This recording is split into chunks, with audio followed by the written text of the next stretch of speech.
Hey everyone, it is Wednesday, and you know what that means. We bring back one of your favorite guests, Anna Kelly. How you doing, Anna? I'm great. Always good to be here with you, Michael. Thank you very much for doing this every week. I greatly appreciate it. Why don't we just catch up what's going on in your world? Because you got a lot of individual things you're doing today. You're selling a house, you're buying a house, you're doing a capital raise. You're juggling lots of things, and you published a couple of books here in the last couple of weeks. So give us a feel for just how busy Anna is these days.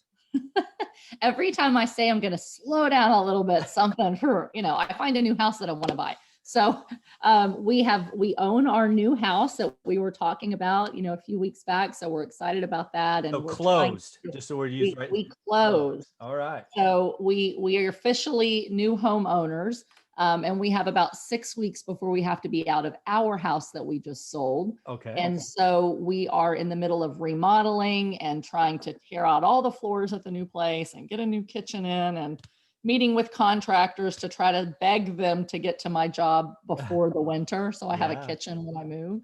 Yeah. So that always adds a lot of little excitement. We closed on our big deal in Houston, Texas, which we're real excited about. So we're starting, asset management for that. And I am in the middle of a raise for accredited investors only, on a almost 500 unit property just outside of Atlanta, Georgia. We're going to be closing at the end of this month. So that's keeping me, quite busy as well. But just having fun. And I just sold 2 properties on Monday. Nice. So that was kind of bittersweet. I like to buy and not to sell.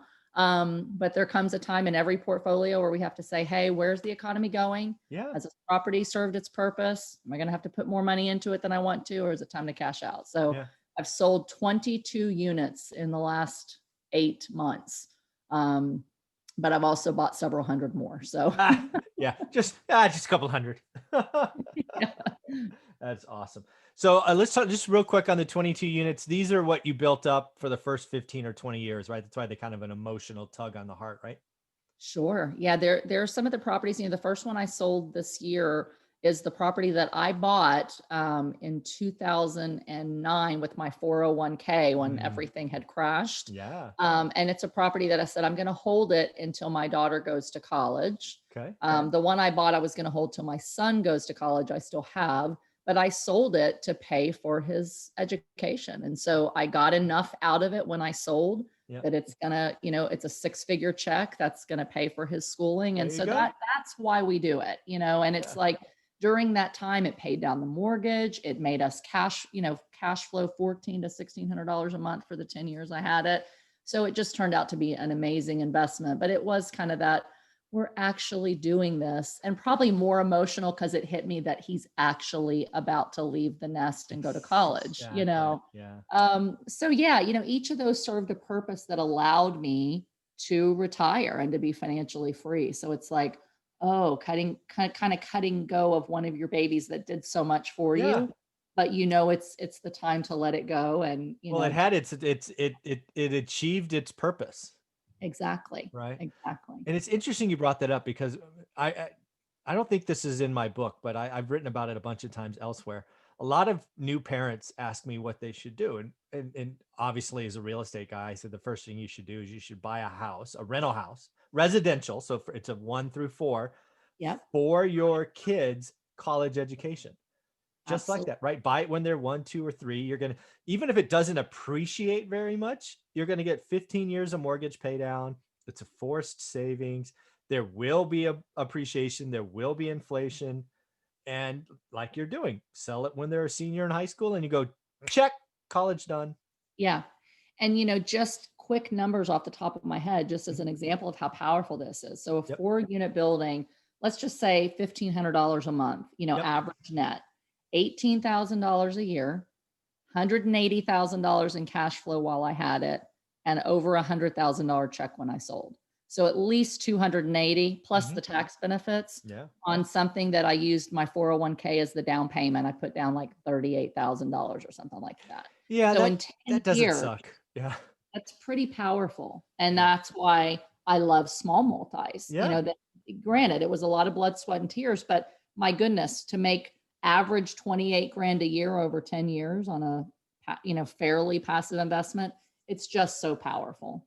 Yeah, totally agree. I think, and again, I think that's just, again, I keep telling parents, right? Hey, we just had our newborn. What should we do? You know, I'm like, you got to buy a rental house, right? Go find a market you can hold on for, 17, 18 years, and you're going to have college. And if you happen to be in an appreciating market, which California can see appreciation, and you catch the right cycle, i.e. buy in '09 and Yeah. sell in 2020, you not only got college done, but you got wedding done. And I mean, it can be a true home run.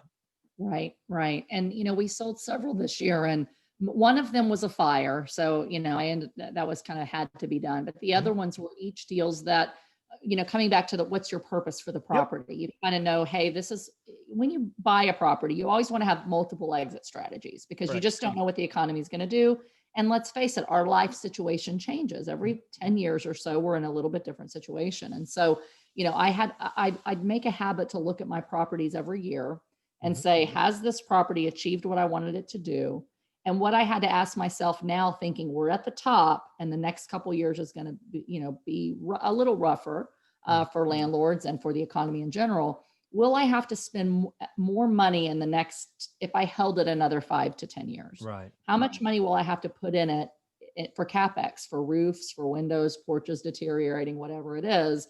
And how many years would it take me to make enough income to balance what I could sell it for today? So if I Mhm. could sell a building today and get $100,000 check, and it would take me 12 years to make that $100,000 in cash flow and plus put money out, it's a no brainer to sell today. And then to move that into a little nicer, newer asset, maybe it gives me a little less cash flow now. But before, cash flow was like my number one. And now it's like, okay, let's take chunks so we Mhm. can buy more. I'm curious, did you just sell and take the cash, or did any of those become or will be 1031s? I did not 1031, and there's two reasons for that. My Mhm. plan has always been 1031 everything and don't pay the capital gain. Okay, that's what you plan when you buy them. But two things happened. One, there's nothing for me to buy that's at a price point and a condition that I'm comfortable paying what the price point is right now, that I'm really excited about. And Mhm. so it's better to take a tax hit than to buy a deal that you really don't want just to get in another deal. Yeah, And the other thing is, I want you to say that again. People don't realize that there are some people out there that talk 1031, and I've seen them do it. They frankly, they sell something, as you just said, right? Big capital investment coming, they want less headaches, but then they come into a market that's hot like today and they just overpay. yes. And then you're losing money and you're losing IRR. So everybody talks about I want a certain IRR because I want to keep my money moving, time value of money, etc. But if you're buying something more expensive in the future that's going to give you a lesser return because you're overpaying, then you're not meeting what you thought your IRR calculations were going to be anyway. Mhm. So it's better for me to take a hit on taxes, especially when the tax rate's extremely historically low, and to turn around and then buy something that's tax advantage that offsets that. So where I'm selling a bunch of things, and yes, I'm going to have to take a hit, I've bought enough properties that give me bonus depreciation. And as a full-time real estate professional, that's not limited. And I've got rollover bonus depreciation from last year. So Mhm. essentially, capital gains, costs me 10 to 15%, but the depreciation saves me against a higher ordinary income tax rate. So I'm actually saving more money by buying and taking bonus depreciation than I'm spending on the tax. And it's actually more tax advantageous to do that right now than it is to offset capital gains by 15%. Yep, totally get it. Totally get it. That's awesome. So the reason I started this conversation with just what's going on in your world is I knew it was busy. It's even busier than I thought, but that's a good thing, because what I want to transition to now is how do you handle all of that? I'll call it craziness just because it's a fun word, right? I'm a You got, nut. yeah, you got a lot of stuff going on with the daily emotional tug and pull of what's going on in the news cycle, right? It's no secret that we're in an election season. No secret that it is, I don't know, most in your face as it's ever been, more money on advertising than ever spent. I mean, it's just right there. And even if we take out the election, which is very, October focused today, but even you've been doing this 20 years, right? There's emotional roller coasters all the time. So how do you balance your real estate business with up and down craziness that you see in the news cycle, social media, all that other stuff? Because not everybody can do that, right? Some people are very emotional. They get invested, they dive in, and they forget what they're trying to do long term, right? Run a successful rental portfolio. Yeah, I think a couple of things, if I can remember them all once I start talking. But, one thing I think, with age, and I'm 45, next month I'll be 46. So I'm not old, but I've experienced 20 years of the real estate roller coaster. And Mhm. with age comes a knowledge that despite all of the challenges that happen in life, you live one day at a time and everything works out okay if you just keep going and don't give up. And so I've experienced lots of hardships and challenges and uncertainties in my life. And I'm still here and I'm better off today than I was through all of those challenges. And so you build this confidence as you weather challenges and storms that if I just keep taking action, I ask and think very carefully about risk and do everything I can to mitigate risk and to come out better than if I just give up and throw my hands up and don't do anything. I get more and more confident in my decisions and my ability to navigate carefully and wisely through difficult things Mhm. and to get creative and figure out how to overcome the challenges.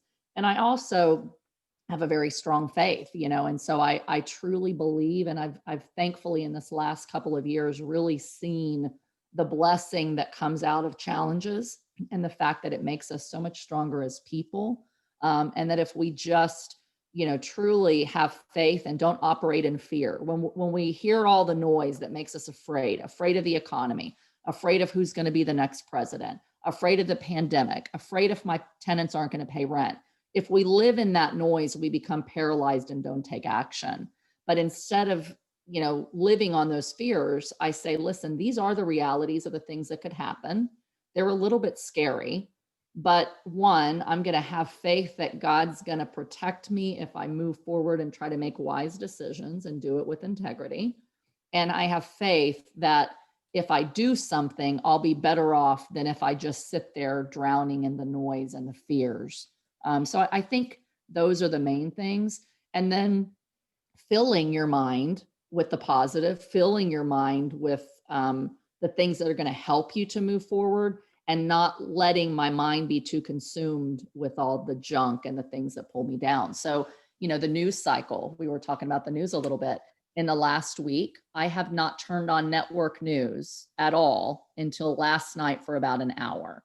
And I look every day at a parallel universe, two different planets of reporting, where there's news stories on Fox that are big and they're not on CNN, and there's news stories on CNN that are nowhere on Fox.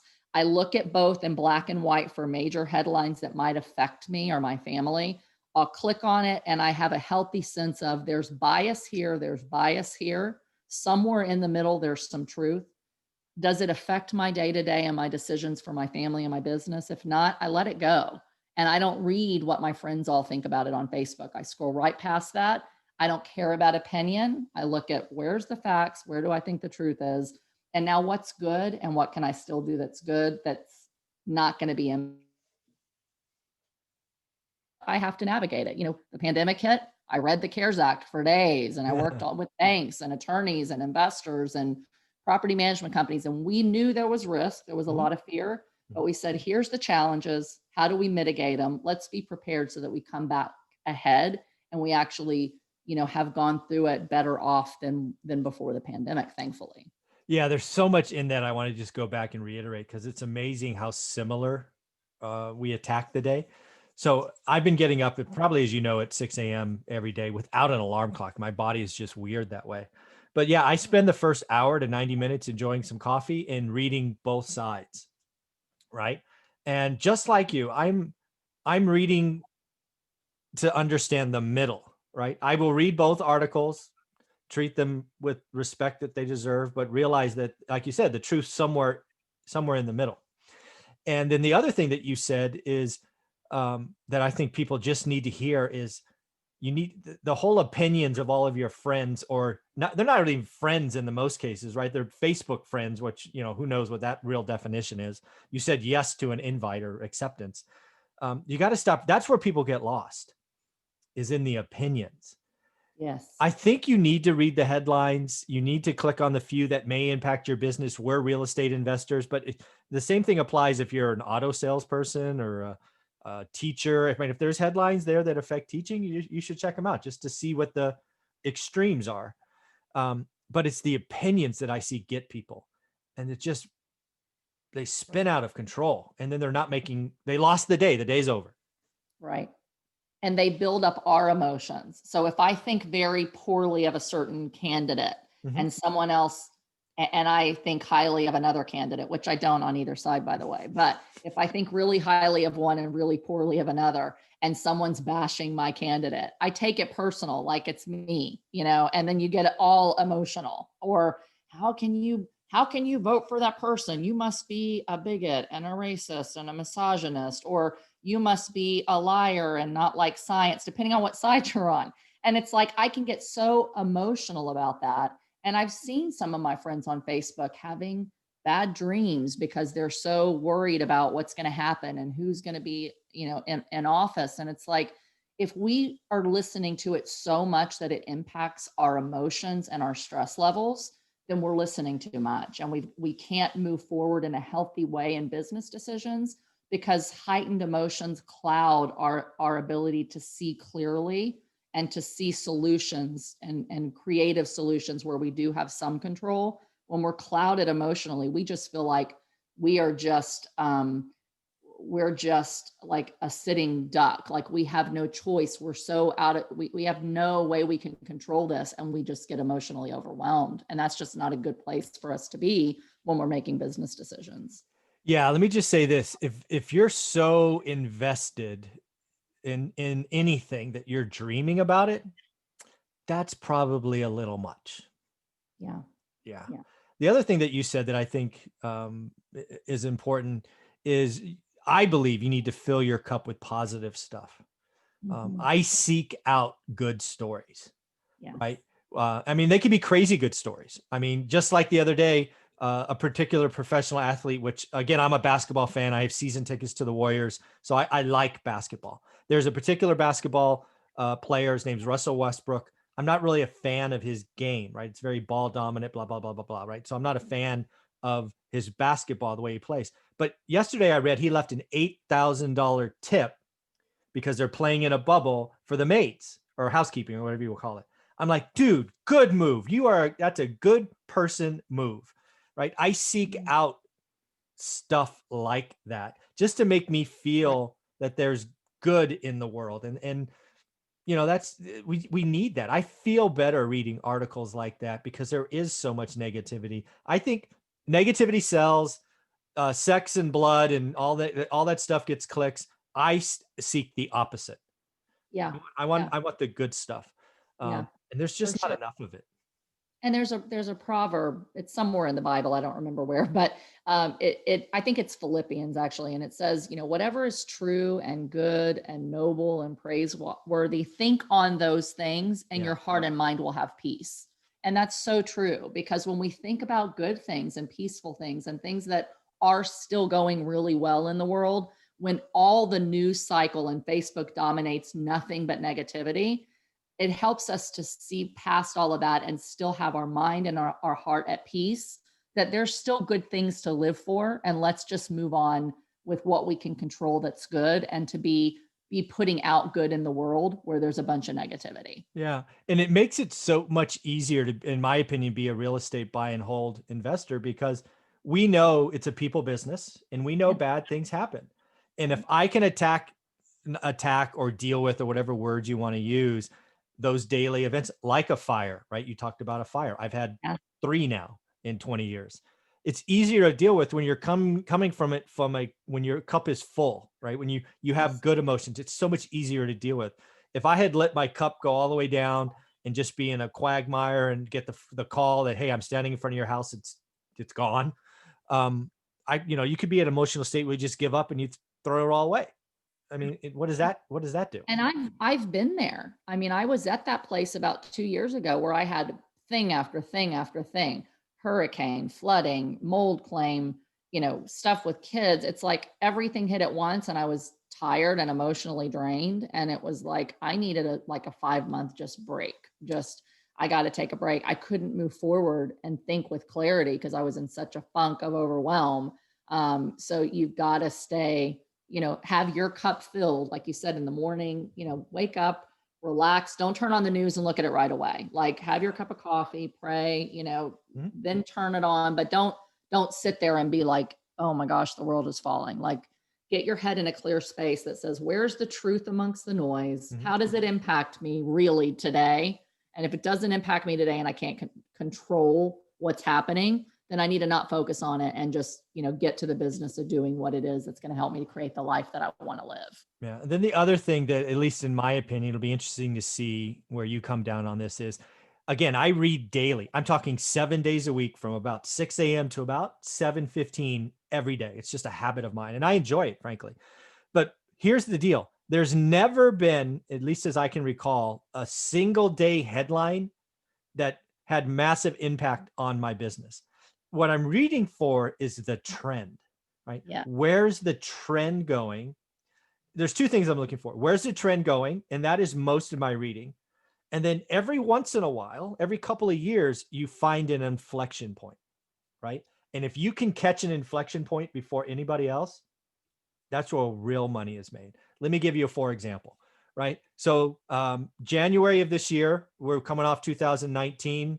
Things are sailing, right? This pandemic, this health crisis hasn't happened yet.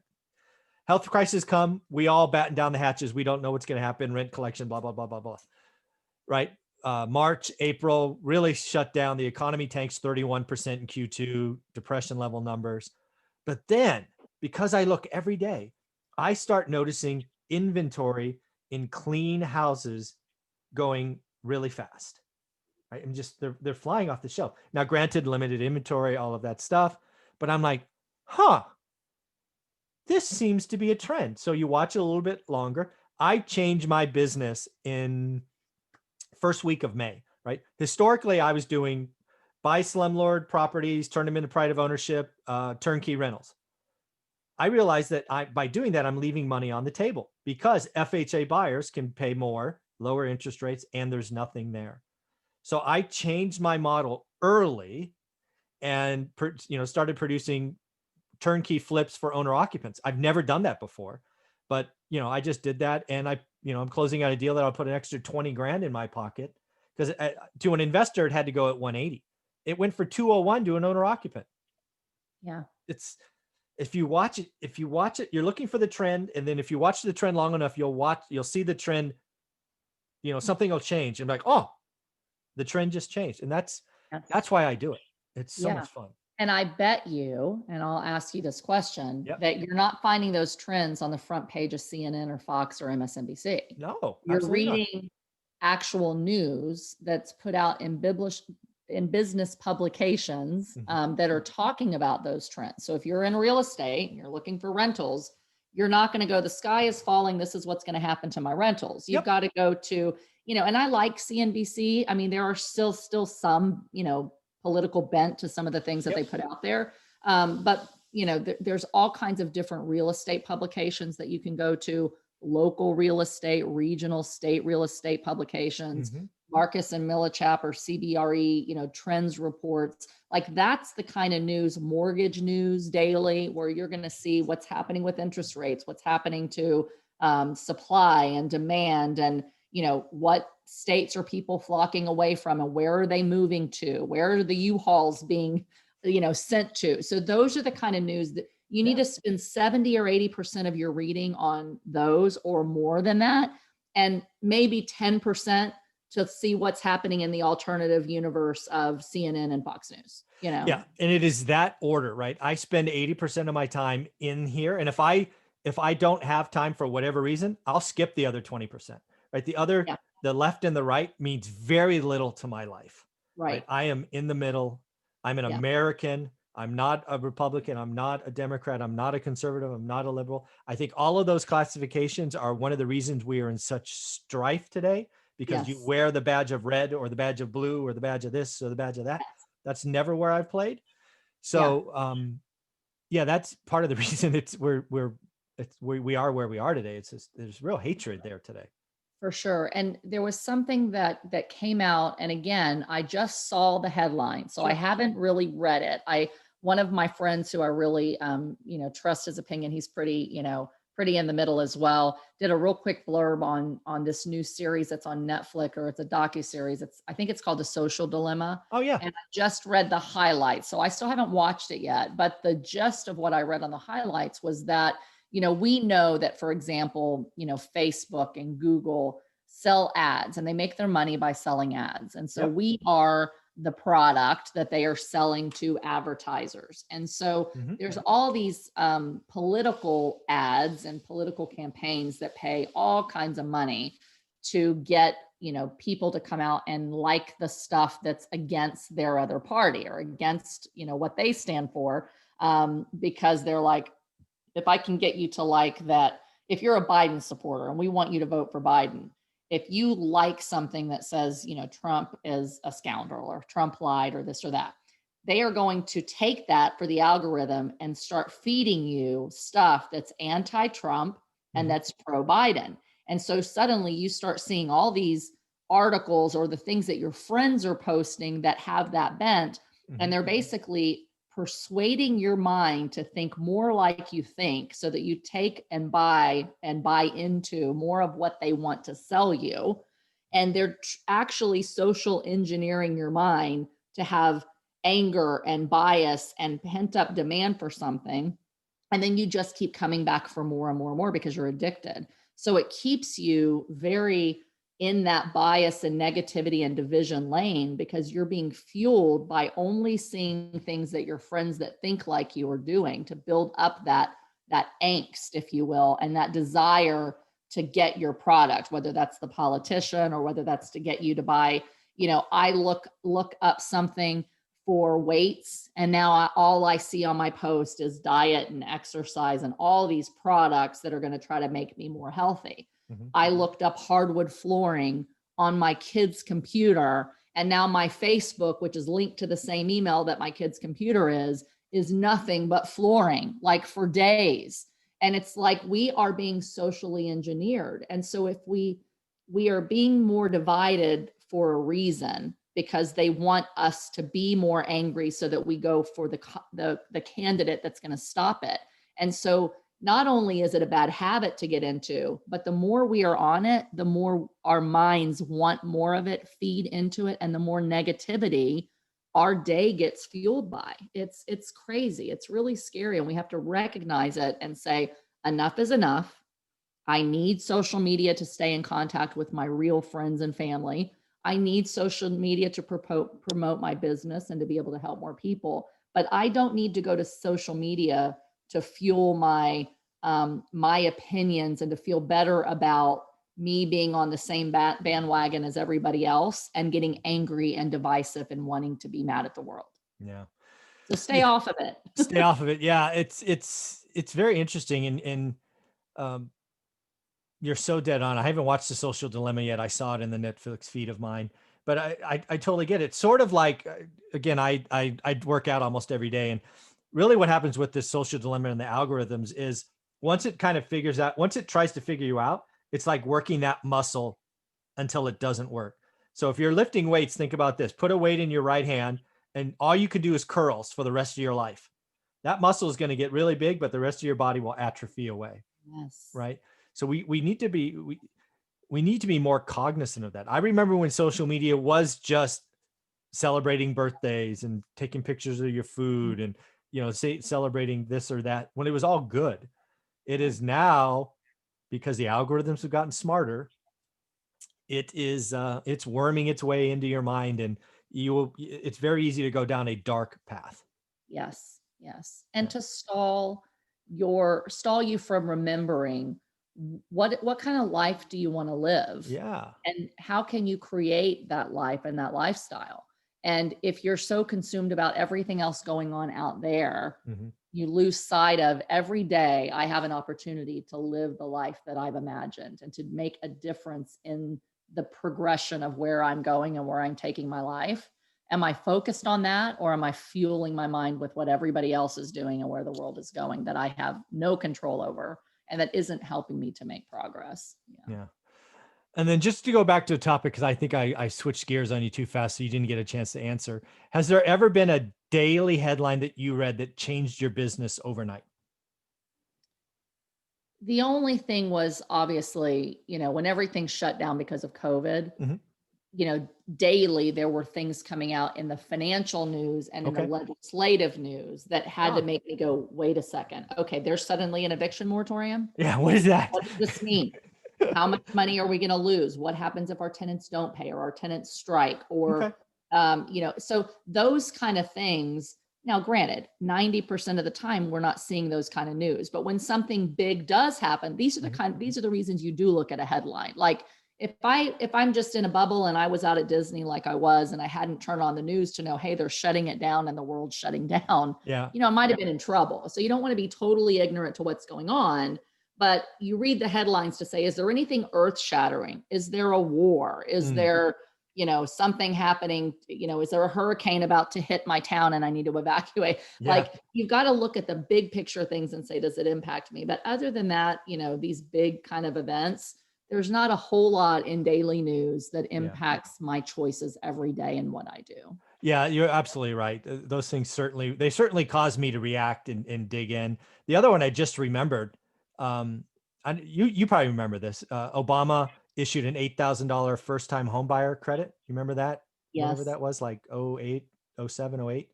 That actually did impact my business. That came out. I just closed on another fixer bought for dirt value. It was in a great part of town. That was actually the only flip I'd ever done. It was totally accident and all because of that $8,000 um, credit, because it sparked buying, right? Sure. It pulled demand probably 6 months forward, and it's a very different world. But you're right, that that daily news when that broke, that caused me to change on for one purchase. So And yeah, it's financial and legislative. What's exactly. happening in the financial markets that might impact borrowing or buying or renting, Yeah, and what's happening in legislative changes that impact that, taxes, et cetera. So, when the Fed came out and said, hey, we're going to keep inflation, rates down to basically zero for the next 2 years at least and keep inflation at a certain amount, that does make me go, okay, I can pretty well trend where rates are going to be the next couple of years. yep, So that might help me make a decision on, do I go interest only? Do I go adjustable rate? Do I lock in for 5 or 7 or 10 years? So it's those kind of things that I'm looking for daily in the news that yeah. says what's happening in the future that's related to, how I deal, the choices I make in the real estate that I buy, that's going to impact those decisions, not the, what gaff did Biden or Trump have today that's going to tick off all my friends. Yeah. And I don't remember, because it just came to me. I don't remember that $8,000 tax first time home buyer being really something that was in the news cycle. It's sort of, I remember it coming out of left field, kind of like, oh, that's different. Or was it talked about and I just missed it? Or do you remember? I remember reading it somewhere, probably on one Yeah. of my financial news sites. Yeah. Yeah. Yeah. So in the end, folks, this conversation with Anna is a couple of things. First, we kind of started with her really, really busy world. Then we kind of branched off and talked about how you can pay for your kids' college. But really, what I hopefully you took from this conversation is how can you manage the daily emotion of what's going on and still move forward in your business like Anna does every day. This has been a lot of fun. Any closing thoughts, Anna? No, I think we covered a lot of topics. I think the biggest thing is, you're in control of what you do and your thoughts and whether you progress down, the path toward the life goals that you have for yourself. And, we can't blame our economy, our president, our leaders. We've got to say, what can we control? Take leaps of faith to control the things that we can, and pray about the things that we can't, and move forward every day in your business, because it's really that we say over and over again, it's that playing the long game through every political climate, every market cycle, every real estate cycle. Everyone has its own challenges, but it's sticking with it and overcoming those challenges and just the daily grind that really ultimately leads to long-term success. Very cool, Anna. We're going to leave it there. Thank you very much for your time, and let's talk next week. Sounds great. Have a great week, Michael. Thanks.